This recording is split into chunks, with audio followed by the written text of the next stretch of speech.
Hello दोस्तों, नमस्कार। शिव शिव दोस्तों, मैं एक राजा की कहानी सुना रहा हूँ। आप लोग ध्यानपूर्वक सुनिएगा। एक राजा उग्रसेन थे दोस्तों। उनके कोई संतान नहीं थी।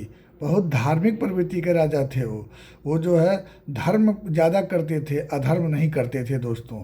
उनकी रानी का नाम था दोस्तों पवन रेखा। पवन रेखा बहुत सुंदर स्त्री थी। बहुत सुंदरता थी उस स्त्री में। तो क्या हुआ दोस्तों, एक दिन पवन रेखा जो उग्रसेन की पत्नी थी, वो उनके मन में विचार आया कि चलें फुलवारी में घूमने के लिए। जहाँ फूलों की बगीचा लगी हुई थी वहाँ घूमने के उनका विचार आया। तो उन्होंने क्या किया कि सहेलियों को इकट्ठा की और सहेलियों के साथ फुलवारी में घूमने के लिए चली गईं। फुलवारी में दोस्तों अनेकों प्रकार का पुष्प लगे हुए थे। बहुत मनमोहक मनमोहक पुष्प थे, झूला लगा था, अनेकों प्रकार का रमणीक जगह थी वो। तो राजा उग्रसेन की पत्नी पवन रेखा जो है उसी फुलवारी में घूम घूम के आनंद ले रही थी। उसी समय दोस्तों क्या हुआ कि एक दुर्मली नाम का राक्षस उसी रास्ते जा रहा था।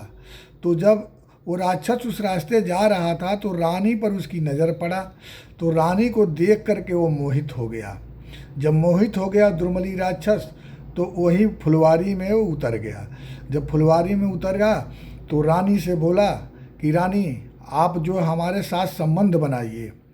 तो उग्रसेन की पत्नी पवन रेखा इनकार कर दी। जब इनकार कर दी तो दुर्मली नाम का राक्षस जो था वो ज़बरदस्ती उग्रसेन की पत्नी यानी पवन रेखा के साथ संबंध बनाया।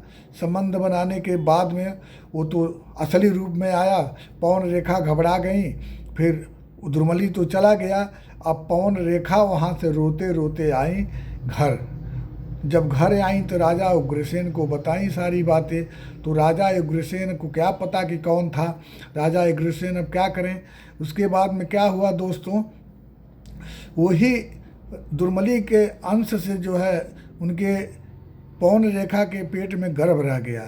वो आगे चल कर के एक संतान पैदा हुई जी, उसी का नाम कंस रखा गया दोस्तों। कंस असुर का जो है अंश था, इसलिए कंस में आसुरी प्रवृत्ति थी दोस्तों। आगे चलकर इतना आतंक उसने मचाया कि यहाँ तक कि अपने पिताजी को भी कैद में डाल दिया था। वो किसी की बात नहीं मानता था, अपने सामने किसी की बात नहीं मानता था। वो इतना बड़ा आतंक फैलाया था वो दोस्तों। कंस का उत्पत्ति वही दुर्मली नाम के राक्षस द्वारा हुआ था दोस्तों। अगर कहानी अच्छी लगी हो तो लाइक और सब्सक्राइब जरूर कीजिएगा। धन्यवाद। शिव शिव।